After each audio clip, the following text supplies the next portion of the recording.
Hi, I'm Lynn Coffin, and I'm interviewing today as part of the series Notable Nonagenarians, Serge Boro. And I'm going to tell you just a little bit about Serge, and then we'll get with the interview. Serge was born in Antwerp, Belgium on February 17, 1931. He and his mother and father fled from Antwerp the day the Germans attacked in May 1940. They traveled from Antwerp to Paris to Madrid to Lisbon, where his father was able to get a passage on a freighter going to Montreal. His father died there a few months later. Serge and his mother came to New York City in 1943, where Serge attended George Washington High School and then followed his father's occupation into the diamond industry. In his 55-year career with Lazar Kaplan International, I think it's international, is that correct? Serge traveled all over the United States and the world, especially Japan and Southwest Asia, giving seminars on diamonds and also exhibitions on diamond cutting. He met his wife on Coney Island. They were married soon afterwards. They have one son, Keith, and a granddaughter, Selma, who's attending Franklin Marshall University in Lancaster, Pennsylvania. Keith has lived in Seattle for the past 18 years. And Frances died? Yeah, she died in 2016. Okay, so that was before I met you. All right, so first of all, the beginning of the very brief bio here has you fleeing. Can you tell us about the day that you fled? You have a very dramatic story about that. Well, I was 9 years old, so I was pretty young, and we lived near the airport. And I woke up one morning and I heard some noise, looked out the window, and saw fires and explosions and parachutes coming down, and knew something was up. And my mother and father came running in and said, "Get dressed, we're leaving." And we just left everything behind, got in the car, and just took off. And like you said, we went to different cities. Right. And the reason that my father was able to get a passage on the steamer was that he was in the diamond business, as were just about everybody in Antwerp, and he happened to have loose diamonds in his pocket. So he was able to give the captain of this ship diamonds in return for I'll give you a few passage. diamonds. Now, whether he knew what he was doing with the diamonds, I don't know, probably not. But anyway, we got on the steamer, and I think it took about 3 weeks to get to Montreal, because we had to skirt U-boats and so forth across the Atlantic. And then, as you said, when we got there, unfortunately, my father passed away from a heart attack. So there was my mother with a young kid in a strange country. Thank goodness she spoke English. She had never worked a day in her life. And she got a job as a seller of hats. Hats. Yeah, in a very well-known store in Montreal. So we came down to the United States 2 years later, because at the time there was a quota system, so we couldn't come into the U.S. My grandmother and my aunt had left a year before, and they were our sponsors. So we came down to the U.S., and after I graduated high school, unfortunately, I didn't have the opportunity to go to college. I had to support my grandmother and my mother and my aunt, who we had moved in together. I didn't know what to do. My mother had worked in the diamond industry in New York through my cousin, Lazar Kaplan, who was a very well-known diamond cutter. And she asked him if he might have a job for me and see what I could do. So he said, sure, but he'll have to start at the bottom and see what happens. So I started as a shipping clerk and an errand boy, as most people did in those days. And in my spare time, I kind of pushed myself to try to learn something of the business. And I learned how to grade diamonds, which entails in diamonds color, clarity, and carat. And he Makes saw it easy to remember: color, clarity, and the carat. 4 C's. The 4 C's. Cut, Oh, cut. Okay, color, cut, clarity. and carat weight. Okay, right. And interestingly, of the four, the only one that a diamond cutter has any control over It's cut, right? is cut. He can't do anything about the color, can't do anything about the clarity, very little about the clarity. But is he going to make that diamond beautiful, or is he going to make it big? Most cutters want to make it big because they can charge more money. But the beauty isn't there. Right. And there is a specific set of angles and proportions Let's see if we can hold that up. that a diamond has to have Okay. for the light to enter and go back out in white light through the top and colored light out through the side. Any deviation from those angles and the light is going to leak out of the diamond rather than coming back up. Lazar Kaplan at the time was the only company that was cutting diamonds to those specific proportions. And another cousin of mine, named Marcel Tolkovsky, is the one who had come up with this set of angles and proportions back in the early 1900s.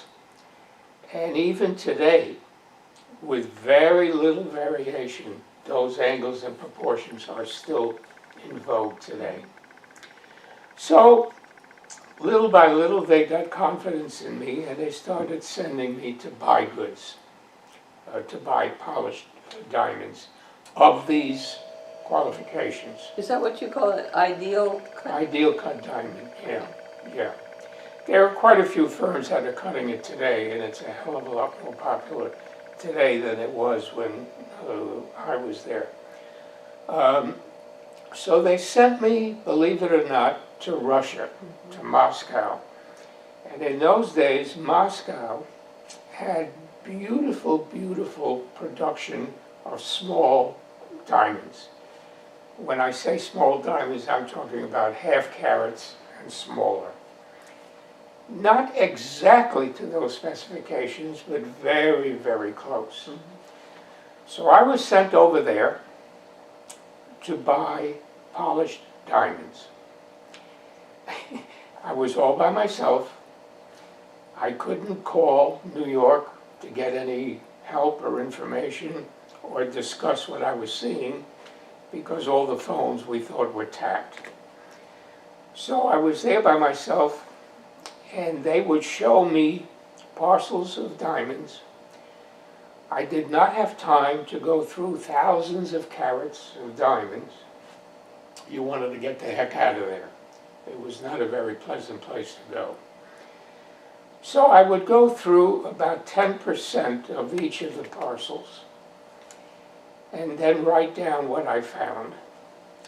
At the end of the day, and we're talking about maybe 100 parcels, having each maybe 500, 600 carats in each parcel. So then I would have to go back to the hotel and figure out what can I offer on this group of diamonds. And they were not going to give you a starting price. It was up to you to give them a starting price. And you knew from experience that they would not budge more than probably $10 to $20 from your price that you would give them. So you had to be very careful of your opening price. Because if you were interested in these goods, you had to realize that you had to be within those $20. And it was very tough negotiations. You would give them a price, and then they would say, of course, that's ridiculous. Who are you kidding? You know better than that. And they would leave the room and leave you just sitting there for a couple hours, and then come back, and you had a piece of paper with your bid, and they would put their bid. On your first bid, they didn't even bother putting anything down because they just told you were ridiculous. So then they would come back in and you'd start negotiating, and Lynn, negotiations could take 2 to 3 days. Wow. they knew that if you weren't going to buy the stuff, there was somebody in another room that was going to buy it. So you were in a tough spot because you wanted the goods, but you didn't want to overpay. So that's the way that it went. And we're talking thousands of carats worth millions of dollars. Wow. And I'll tell you a funny story. If we just, I worked with a couple of young guys, and little did I know that every time you came, you did not work with the same guys. Right. They did not want you to get too friendly. But I wanted to bring them something the next time I came. So what do you bring young Russian guys? So my wife had a brilliant idea. She told me, why don't you bring them a copy of Playboy and Penthouse? They've never seen that in Moscow. So I said, that might be a good idea. So I bought a copy of each, and I put it in a manila envelope, put it in my attaché case, and went to Moscow. Go into the airport, and of course, anybody that's gone there knows they were all in uniform, army uniforms with rifles over their shoulders and so forth. And he has me open up my case, and I open up my case, and he says, what's in the envelope? He looked through the case, and he said, what's in the envelope? And I said, a couple of magazines. He says, let me see. So I could see myself in the gulag already, So I took out the magazines, and of course he went through those magazines, called a couple other people over, and said, I can't let you take this into the country. So I said, well, why not? So he said, well, because it's pornography. He says, we don't allow pornography. I said, well, I didn't bring them for the pictures. I said, I brought them for the articles and the cartoons. I said, there's really nothing much to do in the hotel. So finally, after talking to him for a while, he said, okay, and he allowed me to take it into the country, but he told me that I better have it when I leave the country.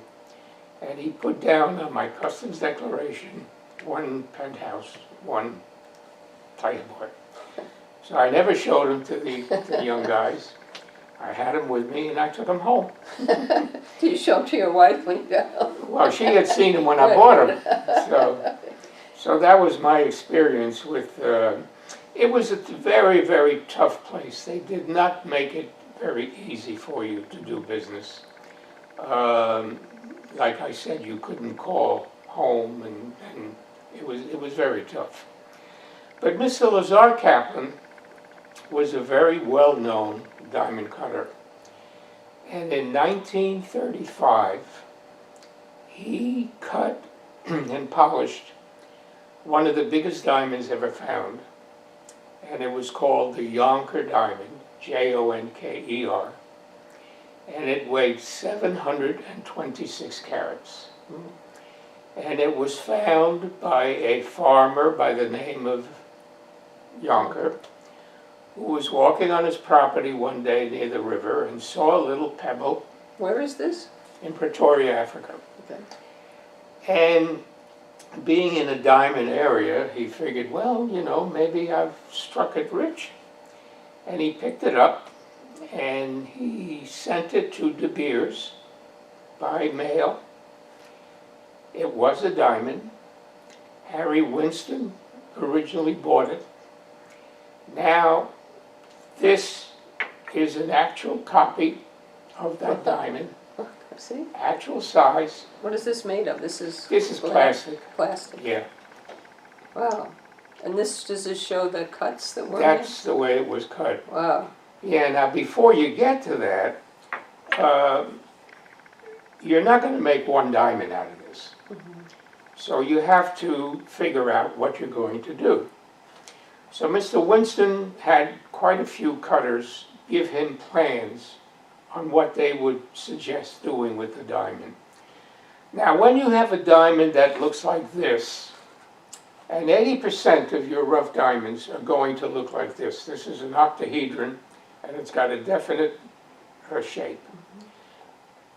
Cutter knows exactly what he's going to do with this. He's going to saw it into 2 pieces, not through the center, but off center, so that he gets 1 big diamond and 1 small diamond. Now there are two grains in a diamond. There's a sewing grain and there's a cleaving grain. And they're opposite directions. And you better know where those are, because if you don't, and you try to cleave or split a diamond into two, and you're wrong, it's going to shatter and you're going to lose it. So notice this does not have this shape. So where is the cleaving grain and where is the sewing grain? So Mr. Kaplan studied this for nearly a year, trying to reconstruct this shape in here. And there are ways to do Let me it. ask you a question. So does every diamond have both a cleaving and a Every cutting? diamond has both, yeah. So you can you do use both of those in making smaller diamonds out of it, or do you choose one? In a diamond like this, you're usually only going to saw. Right. But in an off-shape piece, you will do both. You will cleave a diamond, which is splitting a diamond in two pieces, and saw. Okay. So what he did was he studied this for nearly a year. And after a year, he thought he had it, that he could see where the cleaving grain was. He marked it, and in 1936, there is a video of his first actual cleave of this diamond. Wow. And if people want to see it, they can Google cleaving the Yonker diamond, Jonker, and they'll see the actual cleaving. And what do you use a knife? Or? Yeah. So what happens is in cleaving, you take a very sharp diamond that's been sawed, and you mount it in a stick, and you have two of them, and you rub those two diamonds into your subject diamond, and you make a groove in the diamond. You will then put a steel blade in that groove, and you will take a mallet and you will hit that. Right. And if you are correct, the diamond will split in two. And if you're not correct? If you're not correct, you've got quite a few pieces, usually. Can you use the piece just if you make that terrible Well, I mistake? mean, yeah, I mean, you're going to be able to use the shattered pieces, but that was not the idea. Right. Okay. So what he did was he cleaved it towards the end, hoping that if he was wrong, he could still salvage part of the diamond. Anyway. And he was right. He was correct. So now he knows where the sewing grain is, and he knows where the cleaving grain is. So now what he does is he makes dozens of plastic molds of the diamond, and he actually saws and cleaves those into different plans. One plan had 10 diamonds, one plan had 5 diamonds, some had marquises, emerald cuts, square cuts, rounds, so forth. And he came up with a plan of 12 diamonds, the largest of which was 125 carats, and came out of the bottom of this piece. And this is a picture of the 12 diamonds that he got out of that piece. This is, they're all emerald cuts except one marquise, you see. And this one weighed 125 carats. And the original owner of that, you had asked me that yesterday and I didn't remember, it was the Queen of Nepal, was the first owner of that diamond. When you say 125 carats, how much would that weigh in terms of ounces? Good question. I don't know. I know there's a relationship between carats to ounces, but I don't remember. Could you use a 125 carat diamond in a ring, say, or would that be too big? You could, but it would be a little bit ostentatious. I mean, so what you would do with this is put it away. Make maybe a copy of it to show, but I don't think you would do anything other than that. So this was what made him really famous. And unfortunately, over the years, business changed, and we went chapter 11 Uh, and the firm was taken over by a company headed by a man by the name of Maurice Tempelsman. Well, you asked me yesterday if I knew who that was, and Yeah. I didn't, but you told me, so now I Yeah, do. now some people probably know Maurice Tempelsman was the partner of Jackie Onassis's for her last about 14 years of her life. He was her companion. And he was a very, very well-known. He went around with the Clintons, at the time, flew Air Force One and all of that stuff. And unfortunately, his son-in-law, who ran the business for him, his name was Bob Spiesman, and he happened to be in Washington the day of the 9/11 attack. He was showing colleges, looking for colleges for his daughter, and he had a business meeting in Los Angeles, and unfortunately he was on the plane that crashed into the Pentagon. Mhm. So that was a bad day for Lazar Kaplan. Can I ask a question, side note? So there've been some conspiracy theories, or I don't know if they're even conspiracy theories, but anyway, theories about that it wasn't a plane that went into the Pentagon. It was do you know anything about that, that it was a rocket or it was a drone or something? It was definitely A a plane because he was on it. Right. I mean, we know he Right, was on it. right, okay, So he was at the wrong place at the wrong time, unfortunately. right. Yeah. So anyway, something else that might be interesting to the people are how do you get your diamonds? I'm sure a lot of people have heard about De Beers. And De Beers holds what are called sites 10 times a year. That's SIGHT, you said, right? Right, Sites. right. And what happens then is about 200 of their customers, now this was when I was working there, I don't know how many customers they have today, but they had about 200 customers. And those customers would congregate in London at the time. Their office has changed now, but they used to be in London. And we would all congregate 10 times a year at the same time. We would have sent them a list of these are rough diamonds now. And we would send them a list of rough diamonds that we needed for our production. And then we would go over there and be shown into a beautiful room, oak-paneled room with beautiful couches and everything else, and be given a cardboard box with thousands or hundreds of diamond crystals, like this, mostly, this shape, all mixed together. Now, you did not have time to go through this whole box and see whether their price was worth what they were asking or not. But it didn't matter. You would accept whatever they gave you. Because if you didn't accept whatever they gave you, you were through. They would never ask you back again. And if you don't have a supply of diamonds from De Beers, you're out of business. So that's the way that you got your diamonds. And did you come into the room with a pocket full of cash, or it was before credit cards, right? No.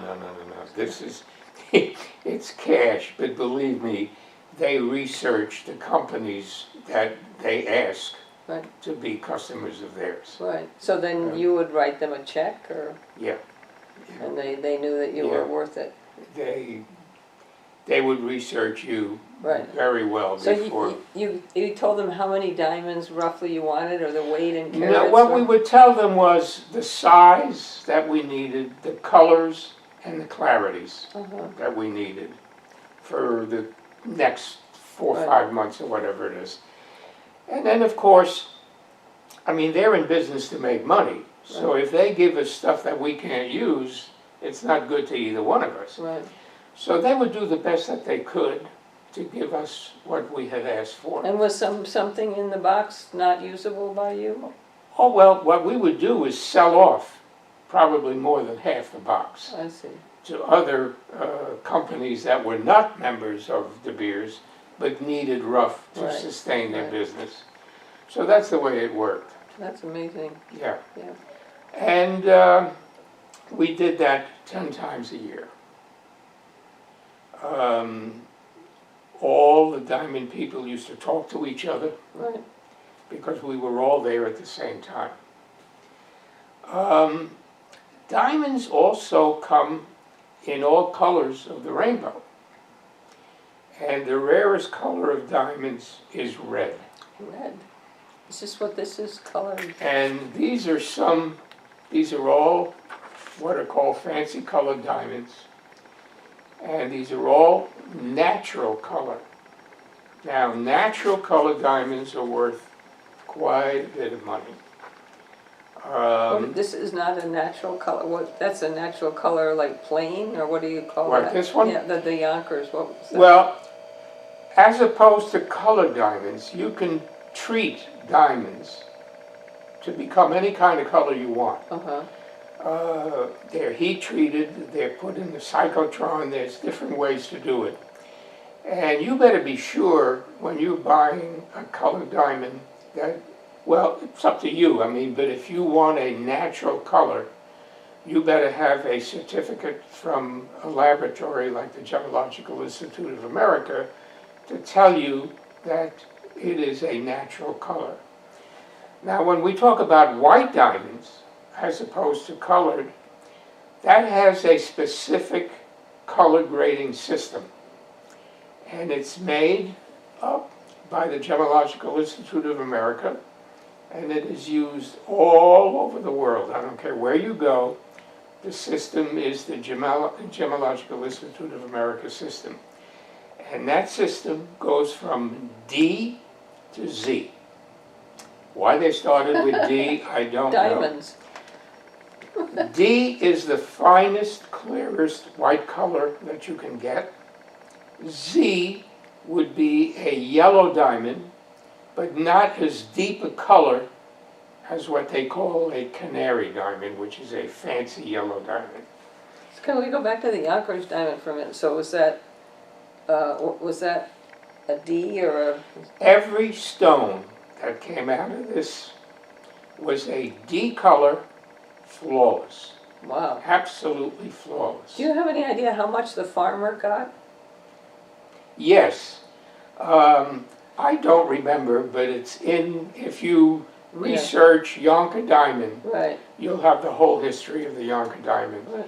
And there's the price that Winston paid for it, and there's Right. the price that he got for it, Right. and so forth. Because sometimes you read and they got $50 or something, but I'm Yeah, sure yeah. he must have got, because it was unusual enough that, right. And you explained to me, but I'm still, if I went to Pretoria or that area today, why do I Yeah. have a chance of finding? Well, I mean, there is a mine in Arkansas, which you can go to, and I don't know what they charge today, but they give you a shovel and a bucket, and you can go out and dig wherever you want on their property. And some people have found diamonds. And some people have found there was a person not that many years ago that found a 1 carat D flawless diamond on their property. Now, when I say a carat, I mean after you cut it, you usually lose about 50%. So they ended up with about a half a carat. But still, I mean, a D flawless half carat is worth some money. Most of the diamonds that you find on that property are brown, blackish. They're not worth very much. But I guess it's just the thrill of going and digging and It's like trying metal to detector find or something. Yeah, I think metal detector isn't I going to know, I help you wouldn't with with a a diamond. diamond, but I mean, But they don't have anything like diamond detectors, do no, they? no. Yeah. But when you grade a diamond for clarity, and that's done with a 10 power magnification. You do it for color, and that can go anywhere from D to Z. Now, when I was working there, that was done by a series of diamonds that had been calibrated to specific colors. Right. Now, you didn't need all 26 colors, But if you would have a D color, an F color, an H color, and so forth, you would take a white piece of paper, you would make a trough, you would put those diamonds in the trough, and then you would put your subject diamond in the trough and go up and down the aisle until you came to the closest diamond for color. I see. Now that's how you did diamond when I was working there. But there are now computers that you will put the diamond in and it will automatically give you the absolutely correct color. Right. So you don't need those. So then a strange question occurs to me. So you say later you went and you gave seminars on how to grade and cut diamonds and so forth, and that was to other companies, or who was that to? Well, what I would do is, let me just finish on the grading part. And then when you did the clarity part, that was pretty subjective. Because I could look at a diamond under 10 power, and you could look at a diamond under 10 power, and I think I, with my expertise, is going to see a lot more in that diamond than you are. Of course. So that was kind of, there is now no computer that will give you the specific clarity grade of a diamond. That still has to be done by 10 power magnification. The angles and proportions, years ago, you had gauges. You had what is called the bottom gauge, you had a crown angle gauge, you had a table gauge, you had all kinds of gauges that you could actually measure the angles. Today, you don't have to do that. You have a computer that you put the diamond in, and it will give you absolutely, to the nth degree, what the angles are and what the proportions are. But it won't tell you the clarity. No. Each computer does its own job. Right. There is no computer that I know of today that can tell you what the clarity grade is. And are there people that are known? I mean, for example, Lazar could tell you the clarity, I mean, better than somebody. It all depends on how good your eye is, how steady your hand is, what patience you have. A diamond has a round diamond has 57 facets. It's a hell of a lot of facets to look in to see if you see anything. Mm-hmm. You also have to look at it from the top, you have to look at it from the bottom. And if you see anything, does that lower the clarity? That means you're seeing something in the diamond that's, you shouldn't see anything. Very, very few diamonds are going to be completely flawless. And you could put a diamond under 10 power and not see anything, raise it to 20 power and see something. Now, do you call that diamond a very, very slightly imperfect diamond? Or do you just go with the 10 power and don't worry about 20 power and call it flawless? Mm-hmm. All right? Right. Now, I can tell you a story that happened to me. When I was doing the grading for the firm, we got a 3-carat stone in from our factory in Puerto Rico, and I examined it, and I happened to have a very, very good eye at the time. Now, forget it. But at that time, I had a very, very good eye. And I found a very, very tiny little, what they call pinpoint, in the diamond, in the bottom of the diamond. And we were sending bigger diamonds to the Gemological Institute of America to have a certificate made on that diamond because it made it easier to sell. If you had a GIA certificate, it was much easier to sell than just telling somebody what the grade was. This really promoted the grade. So he was still checking my bigger stones, Mr. Kaplan. And I made it a very, very slightly included grade number 1. So he calls me in, and he says, I don't see it. He says, can you show it to me? So I said, yes. So I went back to my desk, and I knew where to look. So what you did was, you see these black ink marks. Right. That's India ink. and you have a pen and you can mark. So I made a little circle where this thing was, and I gave it back to him. And he looked and looked, and he said, "Serge," he says, "my eye might not be as strong as your eye. I do not see it. Call it flawless." Now, the difference between a flawless diamond and a very slightly included diamond is tremendous in a 3-carat diamond. I know we're going to send this diamond to the Gemological Institute for a certificate. We send it, the stone comes back flawless. Now I know that the Gemological Institute does not only look at 10 power. Right. They raise it because they're the final Right. authority, and they don't want anybody finding anything that they don't find. They called it flawless. Now my ego is hurt. I mean, I know there's something in there. Right.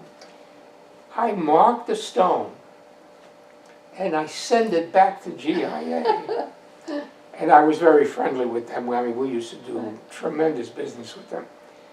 And the man's name who was running the lab at that time was named Bob Crowninshield. And I said, "Bob," I said, "there's a pinpoint in that stone. It's in the bottom, and I've got it marked for you." So he called me back, and he said, "Serge," he says, "how the hell did you ever find that?"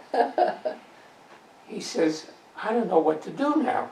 He says, "I don't know whether to call it a very, very slightly included grade or flawless."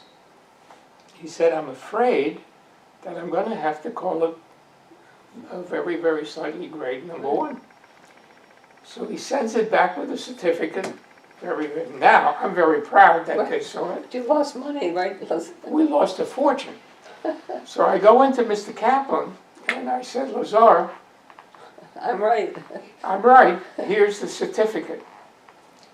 So he calls me into the main office, and he sits me down, and he said, "Serge," he says, "you're a good grader." He says, "We value your opinion." He says, "But if you ever do that again," he says, "you can look for another job." He said, "You know, it depends on who's going to look at the diamond." So clarity is subjective. Right.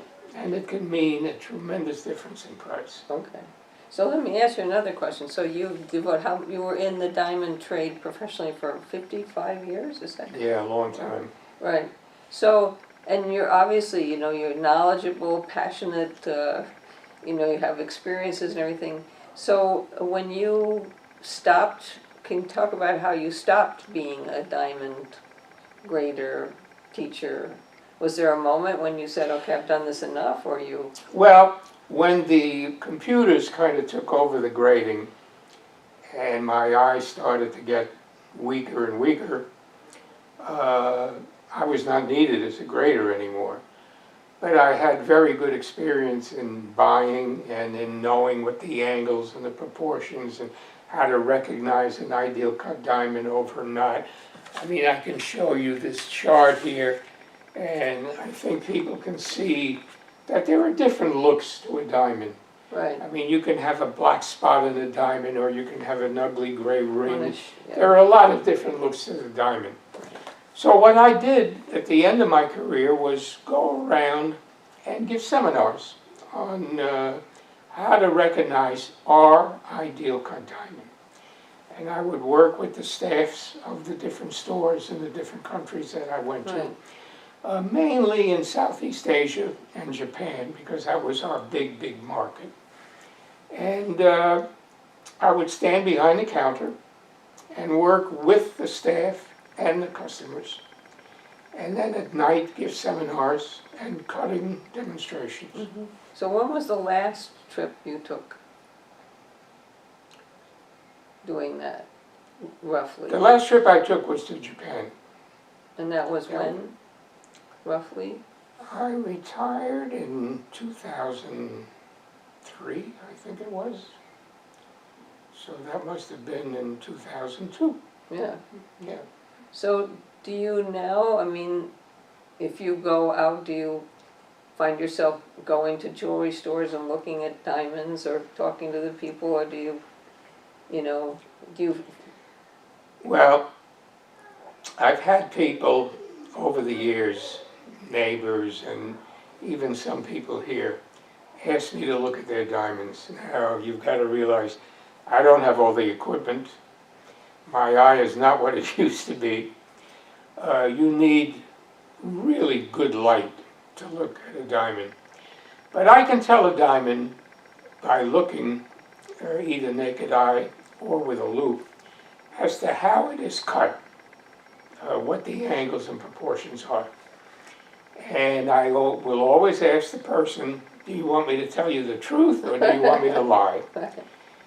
Because what they've been told by the jeweler, I don't know. And there's a lot of shenanigans. right, And a lot of jewelers don't even know what the correct right, look to a diamond Right. would be.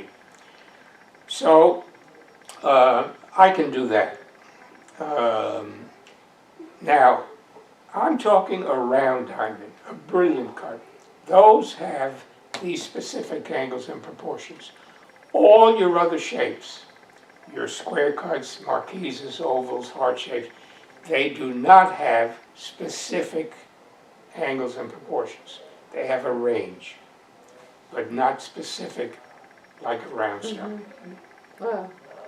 Before, when you said you were ready to graduate from high school, you didn't know what you needed to find work and didn't know, were you influenced heavily by the fact that your father had been a diamond cutter or grader? Not really, No. not really. I was willing to, but I didn't know, I didn't have any skills to do anything. And I mean, I had an entry into the diamond world through my cousin and my Right. father and connections and so forth. So I figured, what the heck, I might as well try this. Right. If you So, hadn't gone into diamonds, what do you think you would have gone into? professional golfer. Really? I'm just kidding, I have no idea. Yeah. No idea. Do you play golf? I play golf, yeah. Right. Is that, if that's what you call it, but, Right. yeah. And at that time, I mean, were you pretty good at, Decent, yeah, decent. yeah. So is there anything else, you made your last trip to Japan, you said in 2003, Yeah, roughly like that. Have you traveled since then? absolutely not. No? I'm very happy not to travel.